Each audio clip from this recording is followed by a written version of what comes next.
Hello students, welcome back to your chemistry class. We are dealing with our chapter solutions. Today we have to deal the liquid solutions. Liquid solutions का मतलब क्या होता है? मतलब solution जो है वो liquid phase में होना चाहिए. Liquid phase में solution कब हो सकता है? जब solvent liquid होगा तब solution हमारा liquid phase में होगा.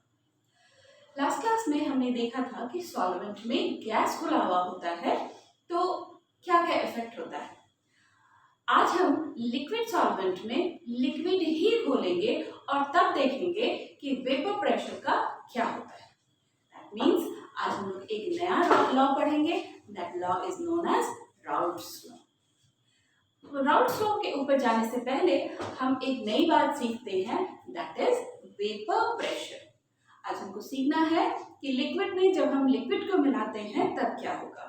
उससे पहले हम सीखेंगे कि व्हाट इज वेपर प्रेशर. जैसे कि नाम से जाहिर है वेपर प्रेशर. वेपर प्रेशर का मतलब होगा वेपर की वजह से प्रेशर. वेपर की वजह से प्रेशर कैसे जनरेट होगा इसको समझने के लिए हम एक क्लोज सिस्टम कंसीडर करते हैं. क्लोज सिस्टम का मतलब है ऐसा सिस्टम जिसमें से मास बाहर या भीतर ना जा सके. मास का एटमॉस्फेयर के सराउंडिंग्स के साथ कोई एक्सचेंज ना हो सके, लेकिन टेम्परेचर या हीट का सराउंडिंग के साथ एक्सचेंज हो सकता है. ये हमारा सिस्टम है. हमने एक सिस्टम कंसिडर किया जिसमें कोई लिक्विड है. ये लिक्विड का कंटेनर जो है उसको हमने ढक दिया. होगा क्या इसमें, समय के साथ लिक्विड की सरफेस से मॉलिक्यूल्स एस्केप आउट करेंगे. दैट मींस कि वेपर का फॉर्मेशन होगा और इस जगह में लिक्विड के वेपर इकट्ठा होने शुरू हो जाएंगे. शुरू का कंडीशन तो ऐसा, थोड़ी देर के बाद होगा क्या कि ये वेपर के मॉलिक्यूल जो कि रैंडम मोशन में रहेंगे वो आकर के सरफेस के साथ कोलाइड करेंगे. सरफेस के साथ कोलाइड करने की वजह से ये हो सकता है कि बाउंस बैक हो जाए, हो सकता है कि सरफेस पे ही रह जाए, या हो सकता है कि लिक्विड के साथ मर्ज होकर के कंडेंस हो जाए. तो एक इक्विलिब्रियम सेटअप होगा. कुछ देर के बाद एक इक्विलिब्रियम सेटअप होगा. That means at that point rate of evaporation of the liquid will be equal to the rate of condensation of its vapor. इस समय जो इस वेपर की वजह से प्रेशर जनरेट हुआ है इस लिक्विड सरफेस के ऊपर, that will be known as vapour pressure of the liquid. ठीक है. वेपर प्रेशर क्या है? वेपर प्रेशर लिक्विड के वेपर की वजह से उसके सरफेस पे at the point of equilibrium generated pressure है. ठीक है. दैट मींस वेपर की वजह से जो प्रेशर है that pressure will be known as vapour pressure. तो सबसे पहले हम लोग लिख लेते हैं कि वेपर प्रेशर क्या है.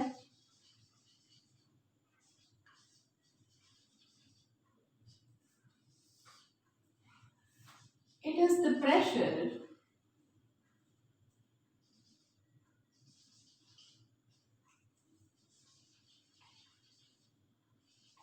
of the vapor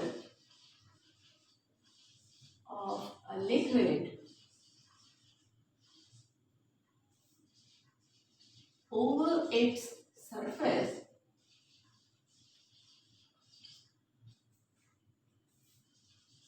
at equilibrium. Vapor pressure क्या है? It is the pressure of the vapor of a liquid over its surface at equilibrium. और ये equilibrium की स्थिति क्या है? At equilibrium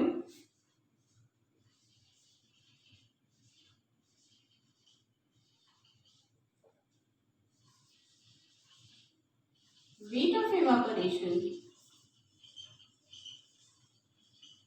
will be equals to rate of condensation.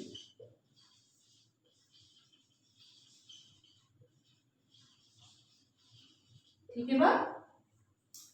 अब consider करिए आप ऐसा लिक्विड जो कि वोलाटाइल हो. वोलाटाइल मतलब वो बड़ी आसानी से वेपर फेज में आ सकता है. तो क्या होगा? बहुत तेजी से उसका वेपर जनरेट होगा. दैट मीन्स कि अगर हमारे पास ऐसा लिक्विड है जो कि वोलाटाइल है तो उसका वेपर प्रेशर ज्यादा होगा in comparison to that liquid जो कि कम वोलाटाइल है। इसी आधार पर अब हम लोग बात करेंगे दो लिक्विड को मिला करके एक लिक्विड सॉल्यूशन बनाएंगे और उसके वेपर प्रेशर को डील करने का कोशिश करेंगे according to Raoult's law. Raoult's law is also very important law in this chapter, जहां से आपके क्वेश्चंस बोर्ड्स में भी आते हैं और कॉम्पिटिशन लेवल में भी आते हैं। थ्योरी के साथ साथ हम इसका न्यूमेरिकल पोर्शन भी करेंगे।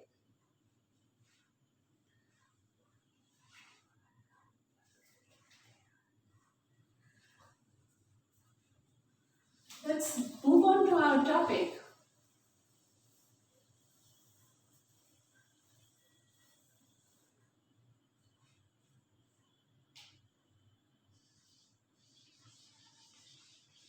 Solution of two volatile liquids.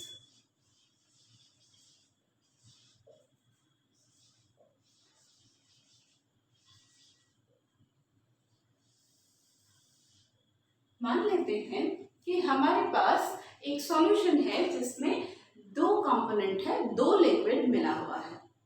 एक को हम कहेंगे कंपोनेंट 1 या कंपोनेंट ए, दूसरे को हम कहेंगे कंपोनेंट बी या कंपोनेंट 2। फिर से हमारे पास वही सिस्टम है, एक सिस्टम जिसमें दो लिक्विड का सॉल्यूशन है, component 1 and component 2, and our system is closed one. And our system is closed one. That means इससे लिक्विड बाहर नहीं जा सकता है और ना इसमें हम फिर से लिक्विड ऐड कर सकते हैं। कुछ समय के बाद होगा क्या कि यहाँ पे एक इक्विलिब्रियम जनरेट होगा वेपर और लिक्विड के बीच में। वेपर और लिक्विड के बीच में जो इक्विलिब्रियम जनरेट होगा उस समय वेपर प्रेशर भी जनरेट होगा। वेपर प्रेशर कंपोनेंट 1 की वजह से भी और कंपोनेंट 2 की वजह से ही। इसी को डील करने के लिए राउल्ट्स लॉ है। हमारा सिस्टम है जिसमें हमने दो कंपोनेंट कंसिडर किया है, कंपोनेंट 1 एंड कंपोनेंट 2। इन दोनों कंपोनेंट्स की वजह से, इन दोनों तरह के लिक्विड की वजह से यहाँ पे वेपर जनरेट होगा। वेपर जनरेट होगा तो जाहिर सी बात है कि उसका प्रेशर भी जनरेट होगा। अब ये प्रेशर किस तरह से आपस में रिलेटेड है, इसको डील करने के लिए राउल्ट ने एक लॉ दिया जो कहता है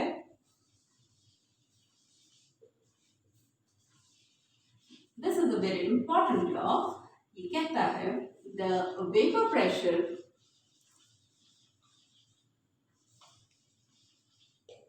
of any liquid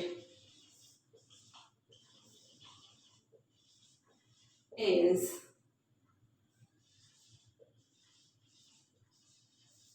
directly proportional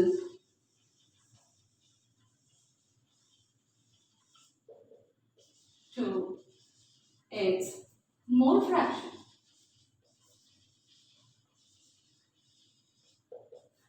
That means अगर हमारे पास कंपोनेंट 1 की वजह से वेपर प्रेशर P1 जनरेटेड है,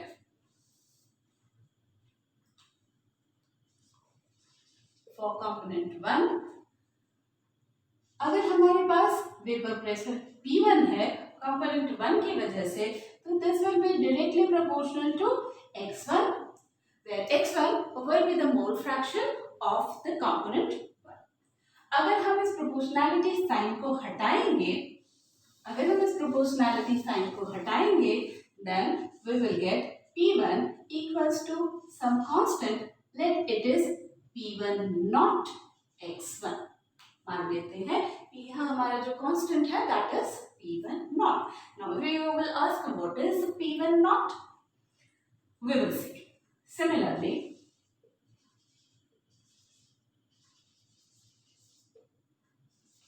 P2 will be directly proportional to x2, so P2 will be equals to P2 not x2।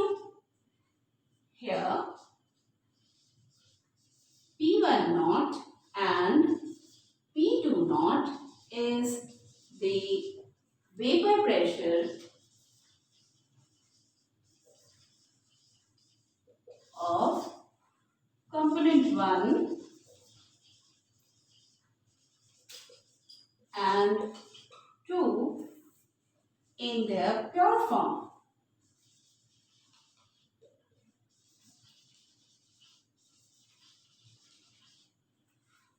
P1 not and P2 not क्या है? ये vapour pressure है कंपोनेंट 1 और कंपोनेंट 2 के प्योर फॉर्म में. That means जब सिर्फ P1 हो या सिर्फ P2 हो, उस केस में जो वेपर प्रेशर होगा that will B P1 not and P2 not. हम यहाँ पे ये जो सुपरस्क्रिप्ट लगाते हैं नॉट का डिग्री के जैसे साइन, उसका मतलब होता है प्योर स्टेट में. नॉर्मली बाय कन्वेंशन हम ये समझते हैं प्योर स्टेट में. And here P1 and P2 will be known as partial pressure of component 1 and partial pressure of component 2. इस बात को भी पेन डाउन करेंगे यहाँ पे. here P1 not and P2 not is the vapor pressure of the component 1 and 2. vapor pressure हम लोग तब कहते हैं जब हमारा component pure state में होता है. and P1 and P2 is partial pressure of component 1 and 2 respectively. ठीक हो गई बात. आगे बढ़ते हैं.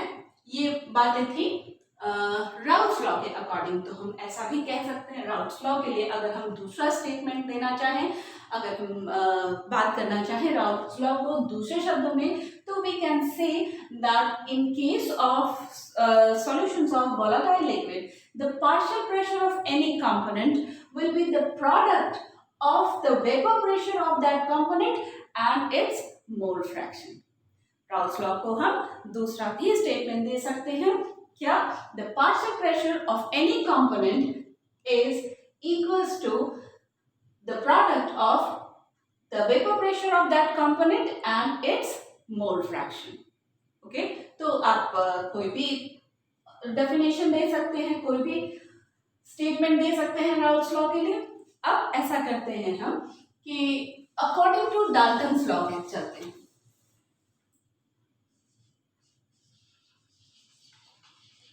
According to Dalton's law, Dalton साहब का कहना था, आपको याद होगा डाल्टन्स गैस लॉ, जिसमें उन्होंने गैस के बारे में, गैस के प्रॉपर्टीज के बारे में बात की थी. यहाँ हम उसी को अप्लाई करेंगे, प्रेशर टर्म्स को अप्लाई करेंगे. उनका कहना है कि यहाँ जो टोटल प्रेशर जनरेट होगा that will be equals to the sum of the partial pressure of the components. Total pressure यहाँ पे जो जनरेट होगा वो जाहिर सी बात है कि वो वोलेटाइल लिक्विड जो 1 है उसकी वजह से जो प्रेशर होगा that will also count, and other component की वजह से जो प्रेशर होगा दैट विल आल्सो काउंट. तो according to Dalton's law P total will be equals to P1 plus P2. Now what is P1 and what is P2? So P1 is P1 naught x1 plus what is P2? That is P2 naught x2. अब जब हमने mole fraction पढ़ा था तो हमको पता है कि सारे मोल फ्रैक्शंस को अगर हम जोड़ दें, सारे कंपोनेंट्स के मोल फ्रैक्शंस को अगर हम जोड़ दें तो दैट विल बिकम 1. तो अगर हमारे पास दो कंपोनेंट है 1 and 2, then x1 plus x2 equals to 1. So x1 will be equals to obviously 1 minus x2. x1 की जगह पे हम ये काम करते हैं P1 naught 1 minus x2 plus P2 naught x2 ऐसा लिख सकते हैं हम. ना इसको खोल के लिखते हैं P1 naught minus P1 naught x2 plus P2 naught x2. Again we can write P1 naught minus, और यहाँ पे प्लस कर देते हैं P2 naught minus P2 naught minus P1 naught, P2 naught minus P2 naught, और x2 को common ले लेते हैं यहाँ पे. So this will be your P total.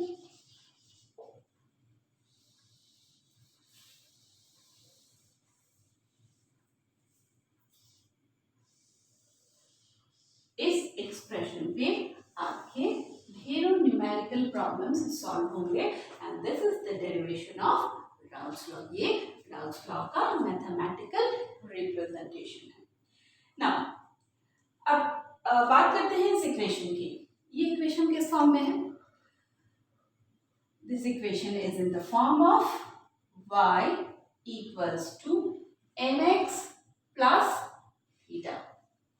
That means this equation is an equation of straight line. This equation is an equation of straight line. तो अब हमको एक ग्राफ प्लॉट करना पड़ेगा। चलिए एक ग्राफ प्लॉट करते हैं हम। इसके लिए हमको ध्यान क्या रखना है? दिस एक्सप्रेशन एंड साइड में लिख लेते हैं हम लोग। क्या क्या हमको ध्यान रखना है? P1 equals to P1 naught x1, P2 equals to P2 naught x2, P total equals to P1 plus P2। ये हम इसको ऐसा लिख सकते हैं P1 naught plus P2 naught minus P1 naught x2।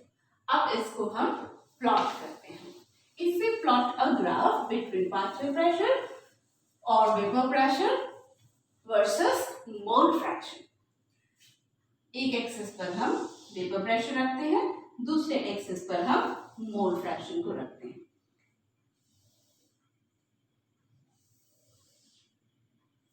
मानते हैं यहाँ पे ओरिजिन है। मान लिया जाए कि यहाँ कंपोनेंट 1 जो है वो प्योर फॉर्म में है। That means x1 will be equals to 1। यहाँ पे सिर्फ और सिर्फ कंपोनेंट 1 है और इस एक्सिस पे हमने माना है vapour pressure.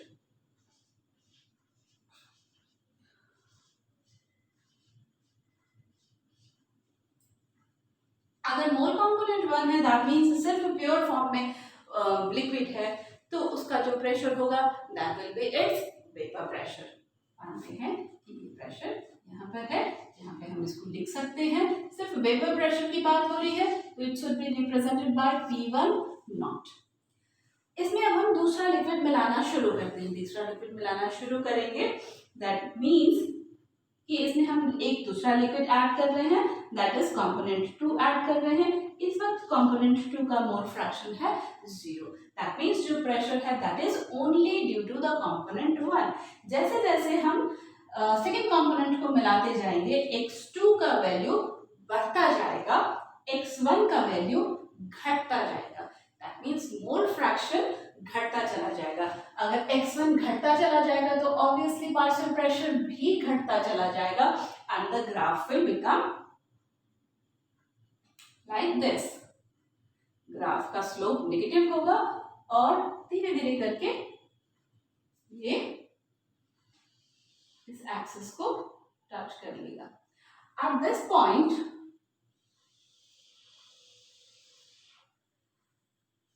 x1 will become 0 and x2 will become 1।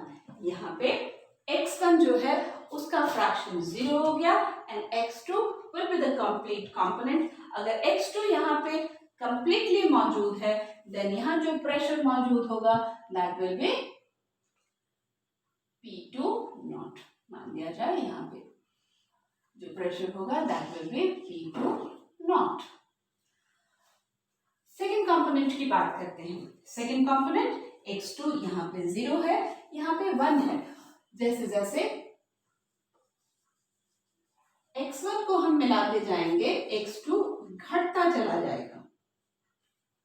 यहाँ पे x2 का वैल्यू 0 दैट मीन्स इसकी वजह से जो प्रेशर होगा दैट विल आल्सो बी 0। तो इस ग्राफ को जब आप किताब में देखेंगे तो आपको क्या समझना है? पहले इसको कंसिडर करना है, इस एक्सिस को कंसिडर करना है। ये कंपोनेंट 1 के लिए है, ये vapour pressure for component 1 and this is the mole fraction. जैसे जैसे मोल फ्रैक्शन घट रहा है वैसे वैसे वेपर प्रेशर भी डिक्रीज कर रहा है। कंपोनेंट 2 के लिए वेपर प्रेशर इस एक्सिस पे, मोल फ्रैक्शन इस एक्सिस पे। जैसे जैसे कंपोनेंट 2 का vapour pressure mole fraction increase कर रहा है उसका वेपर प्रेशर भी इंक्रीज कर रहा है। और अगर हम देखना चाहें किसी पर्टिकुलर पॉइंट पर कि क्या कंडीशन है तो this line will give you the magnitude of P total that is equals to P1 plus P2। ये देखिए ये लाइन जो है वो रिप्रेजेंट कर रहा है P1 को, that means partial pressure of component 1, और ये लाइन रिप्रेजेंट कर रहा है P2 को। किसी पर्टिकुलर समय हम मान लेते हैं कि अगर हमको यहाँ पे पता करना है इस पॉइंट पे, तो इस पॉइंट पे x1 का कुछ वैल्यू होगा, x2 का कुछ वैल्यू होगा, तो x1 की वैल्यू की वजह से P1 यहाँ पे यहाँ तक आएगा, जबकि x2 यहाँ तक आएगा। This distance plus this distance will give you P total. This line will give you P total, that is P1 plus P2। अब हम आते हैं अपने एक्सप्रेशन पे। देखिए P1 का क्या एक्सप्रेशन है, that is P1 not x1, y equals to mx, theta का value 0, that means line should be start from the origin। ठीक वैसे ही P2 के लिए P2 not x2, line should be start from origin. देखिए यहाँ line origin से start हो रहा है, जबकि P टोटल क्या है, P1 plus P2, P1 naught plus P2 minus P1। ये हो सकता है, कंडीशन पे डिपेंड कर सकता है कि स्लोप नेगेटिव भी हो सकता है। फिलहाल जो कंडीशन है उसके हिसाब से लाइन का स्लोप पॉजिटिव है। तो this is your graph for Raoult's law. अब एक बात और रह जाती है, आई थिंक यहाँ तक आपको बात समझ में आ गई हो। ग्राफ को बड़े ध्यान से देखना है, क्योंकि ये ग्राफ अभी तक के जो आपने पढ़ाई की है उसमें पहली दफा आप ये देख रहे हैं कि दो एक्सिस पे हम एक साथ काम कर रहे हैं और ग्राफ आपको इस तरह से कुछ कंजॉइंटेड ग्राफ मिल रहा है। तो ग्राफ को बढ़िया से समझना है, उसके बाद हम इस पे काम शुरू करेंगे। ना एक बात और बच जाती है कि जब बात हो रही है सॉल्यूशन की, दो वोलेटाइल लिक्विड्स है, तो ऑब्वियसली दोनों लिक्विड जो है वो वेपोराइज कर रहे हैं। कॉमन सेंस हमको बता सकता है कि जो लिक्विड ज्यादा वोलेटाइल होगा that will vaporise faster. That means कि जब वेपर फेज को हम देखेंगे तो उसमें उस लिक्विड का वेपर ज्यादा होगा जो ज्यादा वोलेटाइल है in comparison to that vapour जो लिक्विड कम वोलेटाइल है। ऑब्वियसली जो वेपर फेज है उसमें दोनों कंपोनेंट्स के मोल फ्रैक्शन डिफर करेंगे। वेपर फेज में दोनों कंपोनेंट्स के मोल फ्रैक्शन डिफर करेंगे। तो क्या होगा मोल फ्रैक्शन, मान लेते हैं हम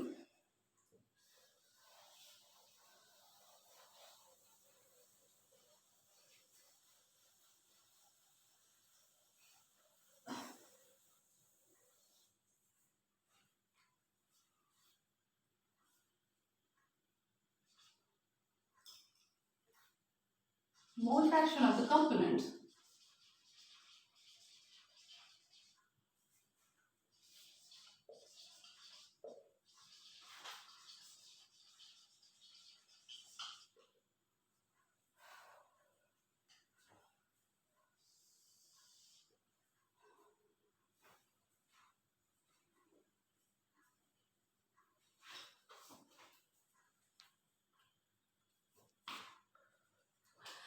mole fraction of the components in vapor phase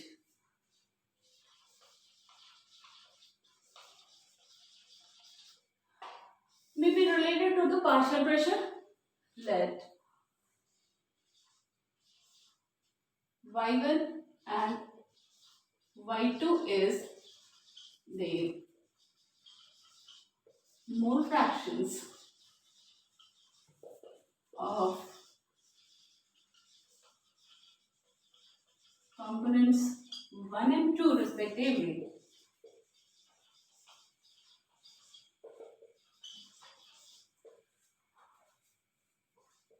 Then P1 will be equals to Y1 P total, where P1 is partial pressure of component 1 and P total आपको पता है Y1 is vapor phase में जो mole fraction है that. Similarly P2 will be equals to Y2 P total.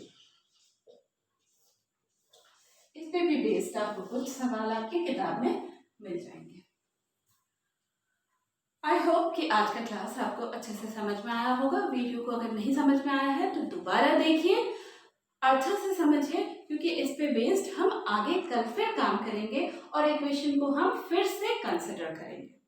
और अगर आपको lecture मेरा समझ में आ रहा है, पसंद आ रहा है, then do like, share and subscribe the channel. We need your kind support.